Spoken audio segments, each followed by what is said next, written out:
بسم اللہ الرحمن الرحیم۔ دوستو جمعہ مبارک ہو۔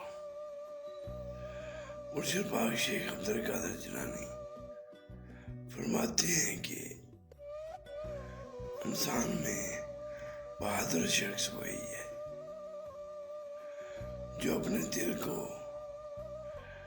اللہ تعالیٰ کی ذات کے لیے پاک اور صاف رکھے، یعنی دل میں اللہ کی محبت، محبوب پاک صلی اللہ علیہ وآلہ وسلم، ان کی محبت